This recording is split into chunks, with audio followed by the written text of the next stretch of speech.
Assalamualaikum warahmatullahi wabarakatuh. Perkenalkan, nama saya Fauzan Muhammad Akil, NIM 20074018,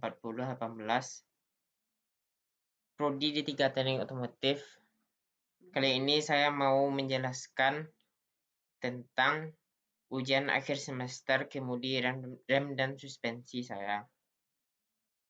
Langsung saja, nomor 1, tuliskan nama dan fungsi komponen, jenis atau tipe, dan cara kerja pada rem cakram beserta gambarnya. Komponen dan fungsi rem cakram. Yang A, disc brake atau piringan. Fungsi dari piringan adalah sebagai media atau penekan oleh kampas rem untuk menimbulkan efek braking. Disc brake berbahan baja karena komponen ini harus menahan panas yang dihasilkan dari gaya gesek yang terjadi saat proses pengiriman. Yang B, kampas rem. Kampas rem atau brake pad adalah komponen yang berfungsi menekan piringan rem saat proses pengereman diaplikasikan. Untuk menghasilkan pengereman yang optimal, brake pad harus memiliki gaya gesek yang besar dan dapat pula menahan panas. C, kaliper rem.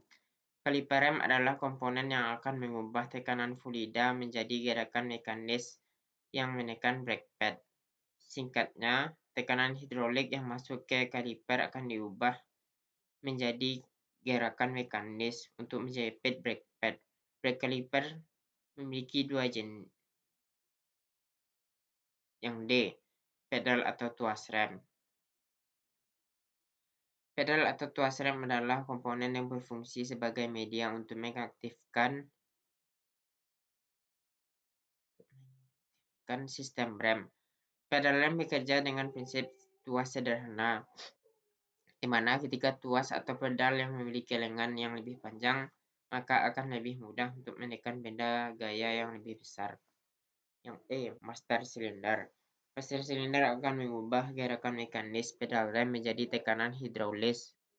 Master silinder memiliki komponen piston yang terhubung dengan pedal rem. Piston ini akan menekan fluida berdasarkan hukum Pascal. F, reservoir. Reservoir adalah komponen yang berfungsi menampung fluida atau minyak rem cadangan. Tabungan reservoir terletak menyatu dengan master silinder. Di dalam tabung ini biasanya memiliki sebuah sensor untuk mendeteksi level volume minyak rem, sehingga saat sistem rem mengalami kekurangan fluida, akan ada informasi terkait di multi-info display. G, selang hidrolik. Selang hidrolik berfungsi sebagai komponen yang akan mendistribusikan fluida rem ke setiap sistem.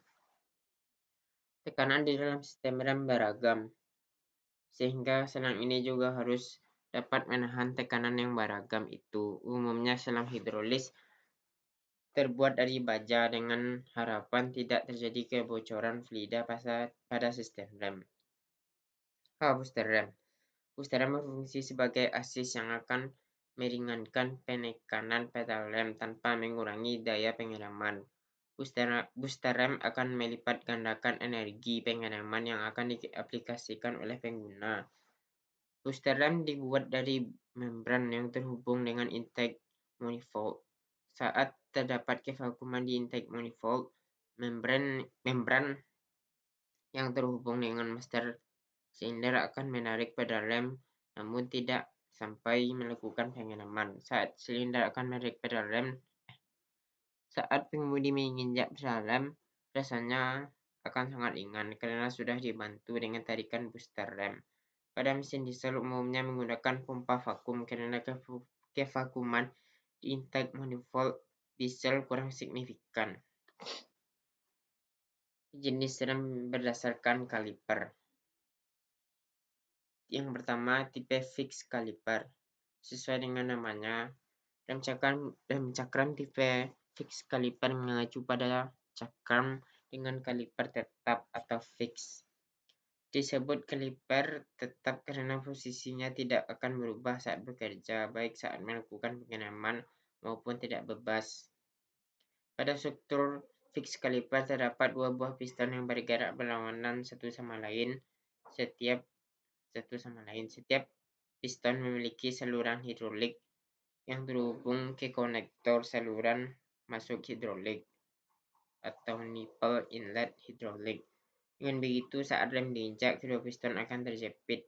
Gerakan menjepit akan menekan kedua mantan rem untuk menjepit cakram rem. Yang kedua, tipe floating caliper. Untuk tipe floating caliper, tipe ini memiliki kaliper mengambang atau floating. Disebut mengambang karena posisi kaliper rem bisa bergerak ke kiri dan ke kanan sesuai dengan tekanan yang diberikan di pedal rem. Hanya ada satu piston di satu sisi struktur kaliper floating dan hanya juga satu saluran hidrolik.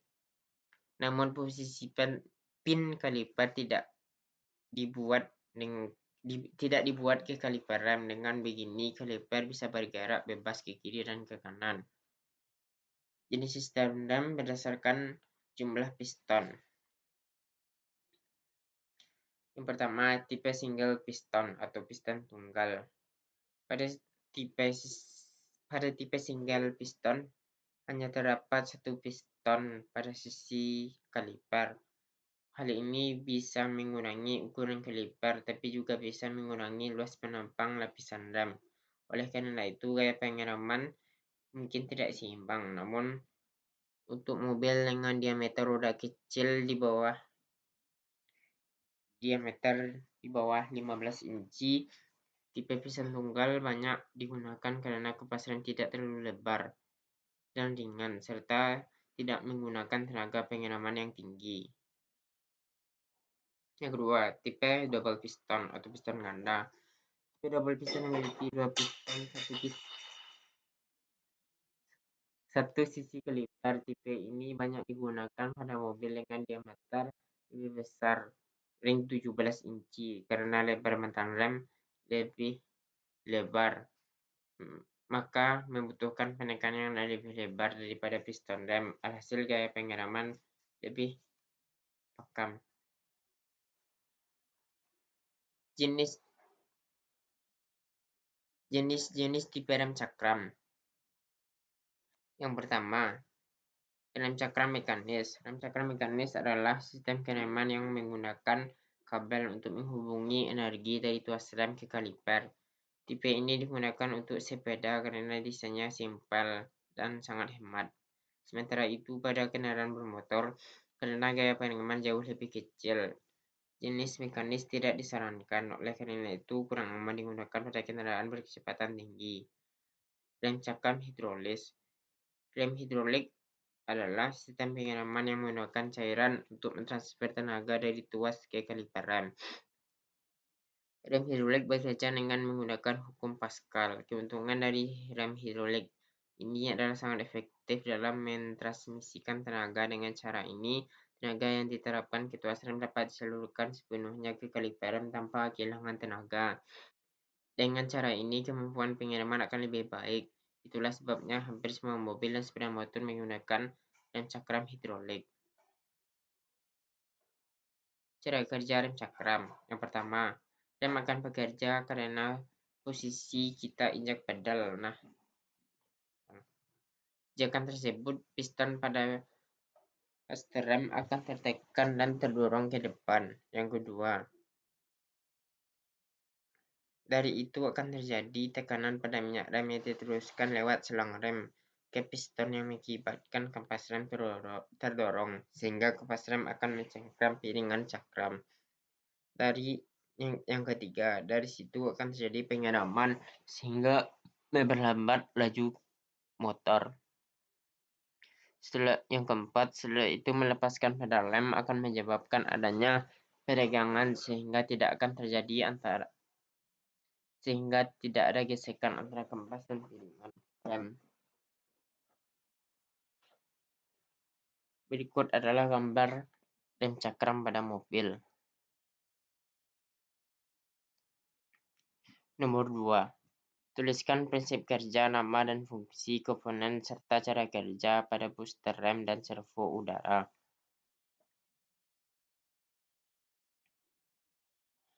Prinsip kerja booster rem. Secara sederhana, booster rem yaitu bila vakum bekerja pada kedua sisi piston, maka piston akan terdorong ke kanan oleh pegas. Bila tekanan atmosfer masuk ke ruang A, maka piston bergerak ke kiri menekan pegas karena adanya perbedaan tekanan menyebabkan batang piston menekan piston master silinder. Komponen booster rem. Yang pertama, operating rod. Berfungsi untuk menghubungkan pedal rem dengan push rod pada booster rem. Apabila pedal rem diinjak, operating rod akan mendorong push rod sehingga terjadi proses pengereman. Air cleaner element memiliki fungsi untuk membersihkan udara yang masuk ke booster rem sehingga tidak merusak komponen yang ada di dalam booster rem. 3. Control valve mekanis memiliki fungsi untuk mengontrol masuknya udara atau tekanan atmosfer sehingga akan menyebabkan tekanan pada kedua chamber berbeda. 4. Push rod memiliki fungsi untuk meneruskan gaya pada injakan pedal rem dan dorongan yang dihasilkan oleh booster rem yang selanjutnya akan diteruskan untuk mendorong piston master silinder agar terjadi tekanan hidrolis. Yang kelima, diaphragm memiliki fungsi sebagai pembatas antara constant pressure chamber dan variable pressure chamber. Membran ini bisa melengkung sehingga dapat membantu mendorong push rod. 6. Body merupakan salah satu bagian dari booster rem yang berfungsi sebagai komponen-komponen dari booster rem serta wadah yang timbul perbedaan tekanan dari dua ruang chamber booster rem. Diagram spring memiliki fungsi untuk mengembalikan posisi membran dan push rod booster ketika pedal rem dilepas atau proses pengereman sudah tidak diperlukan. 8. Selang vakum memiliki fungsi untuk menghubungkan chamber dengan kevakuman pada intake manifold. Kevakuman ini yang nantinya akan dimanfaatkan untuk proses melipat gandakan tenaga hasil injakan pedal rem. 9. Constant pressure chamber merupakan salah satu komponen yang memiliki fungsi sebagai ruangan yang berhubungan dengan kevakuman pada intake manifold melalui selang vakum. 10. Variable pressure chamber merupakan salah satu komponen yang memiliki fungsi sebagai ruangan yang dapat berubah akibat dari perbedaan tekanan pada constant pressure chamber dan variable pressure chamber. 11. Booster piston merupakan salah satu komponen yang memiliki fungsi sebagai aktuator yang akan mendorong membran agar melengkung sehingga ikut mengalahkan diagram spring. Yang ke-12, reaktor mekanis merupakan salah satu komponen yang berfungsi sebagai penghubung antara operating rod dengan push rod. Nomor 3, jelaskan analisis atau diagnosa gangguan perawatan beserta perbaikan booster rem dan servo udara. Gangguan kerusakan pada booster rem. Beberapa gejala bahwa booster rem mengalami kerusakan yaitu: A. Pedal rem terasa keras. Ciri umum kerusakan pada booster rem ialah pedal rem yang terasa sangat keras saat diinjak. Bahkan pedal rem tidak turun ketika kamu menginjaknya sekuat tenaga. Kerasnya pedal rem saat diinjak membuat tekanan oli pada master rem menjadi berkurang dan malah tidak akan ada sama sekali sehingga terjadi remblong. B. Mesin mobil susah idle. Pada perangkat booster rem terdapat selang yang dihubungkan ke intake manifold mesin mobil guna memperoleh kevakuman. Dengan demikian, jika ada kebocoran pada booster rem, sama artinya dengan adanya kebocoran di intake manifold sehingga mesin mobil jadi susah idle. B. Suara mendesis saat rem bekerja. Munculnya suara desis ketika rem mobil diinjak juga menjadi pertanda bahwa ada masalah di bagian booster rem, terutama adanya kebocoran pada selang kevakuman. D. Mesin mobil pincang. Selain kebocoran pada rem booster membuat mobil susah idle, juga dapat membuat mesin mobil menjadi pincang saat pengereman. Sebab kerusakan booster RAM. Sebab kerusakan booster RAM bisa oleh banyak faktor, diantaranya adalah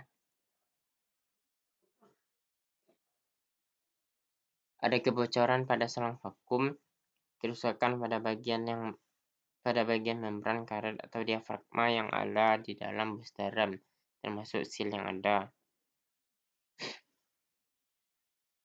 C. Masuknya oli mesin ke dalam booster RAM pada mobil diesel. D.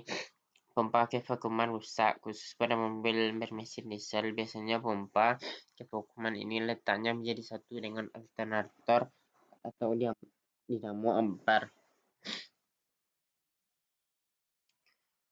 E. Kotoran yang menumpuk dan menyumbat pada selang atau cek valve vakum booster RAM. Jangan anggap remeh. Segera bawa mobil kamu ke bengkel Toyota resmi Toyota bila ada kerusakan pada booster RAM. Nomor 4. Tuliskan nama dan fungsi komponen, jenis atau tipe pada sistem suspensi beserta gambarnya. Nama dan fungsi komponen sistem suspensi. Yang pertama, lengan suspensi. Bagian ini fungsinya sebagai penghubung antara roda dengan chassis mobil. Komponen ini terbuat dari engsel yang nantinya bisa digerakkan secara vertikal. Gerakan vertikal ini akan membantu roda untuk bergerak ke bagian atas atau bawah bergantung dengan jumlah beban yang diterima roda. Yang kedua, shock absorber. Fungsi utama dari komponen ini adalah untuk meredam kejut suspensi mobil. Sesuai dengan namanya, suspensi menggunakan pegas sebagai komponen utamanya, namun pegas ini memiliki kelemahan, yaitu memiliki daya balik saat ditekan. Ketiga, stabilizer. Fungsi dari komponen ini adalah untuk membuat bodi mobil menjadi seimbang saat suspensi bekerja. Secara sederhana, mobil akan condong ke arah luar ketika berbelok. Hal ini dikarenakan gaya sentrifugal. Gaya tersebut bisa menyebabkan mobil terguling. Jenis-jenis sistem suspensi mobil yaitu: pertama, suspensi McPherson, suspensi double wishbone, suspensi rigid, suspensi multilink, suspensi torsion beam, dan suspensi torsion beam. Cara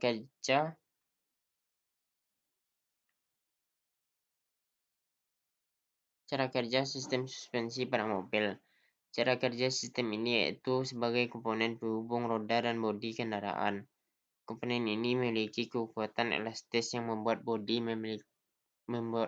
mobil tidak terpengaruh pada gerakan yang tiba-tiba oleh roda. Sistem suspensi ini memiliki bagian utama berupa pegas yang terbuat dari baja elastis. Elastisitas yang dimiliki oleh pegas untuk meredam seluruh getaran yang dihasilkan oleh roda permukaan jalan. Suspensi sendiri bekerja sebagai penghalang benturan roda dengan bodi mobil. 5. Jelaskan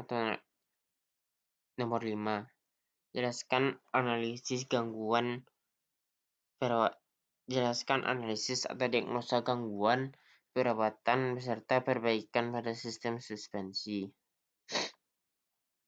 Analisis gangguan sistem suspensi. Yang pertama, kaki tidak lurus.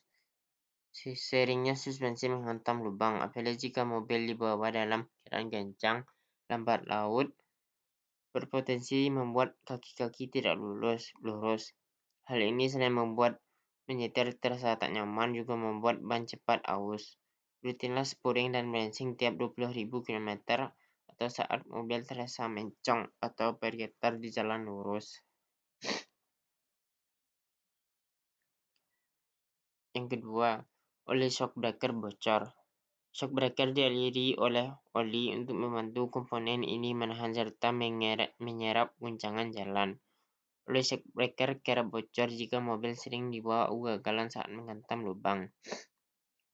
Yang ketiga, bantalan par mobil menipis. Bantalan par akan menipis seiring umur atau jika mobil jarang dibawa perlahan melewati jalan lubang. Kerusakan ini ditandai bunyi berdecit di setiap ada guncangan. Kalau dibiarkan dan tidak diperbaiki, kemungkinan per dapat patah.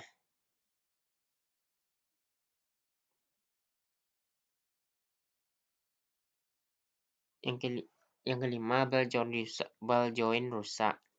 Ball joint adalah penghubung suspensi dengan ban, penyerap sebagian guncangan dan titik rotasi ketika setir kemudi dibelokkan. Anda bisa mengetahui ball joint perlu diganti saat mendengar bunyi besi beradu, terutama saat mobil berbelok. Bantalan kontrol arm rusak. Kontrol arm menghubungkan roda dengan rangka, juga mengkoneksikan setir kemudi dengan ban. Bantalan kontrol arm atau kontrol arm yang bengkok bisa membawa masalah pada handling plus ban cepat haus. Tanda-tanda kontrol arm perlu dicek dan diperbaiki adalah timbulnya bunyi saat mobil berakselerasi atau direm. Selain itu, handling juga jadi kurang presisi. Cara perbaikan atau perawatan. Yang pertama, cara merawat motor biar bantingan tetap enak. Hindari jalan bergelombang. Fungsi utama suspensi tentunya meredam getaran. Rutin bersihkan suspensi. Cara merawat suspensi yang mudah itu dibersihkan dari debu atau kotoran yang menempel. Jangan melebihi kapasitas beban. Suspensi punya batas beban maksimal yang bisa ditopang. Rutinlah ganti oli suspensi.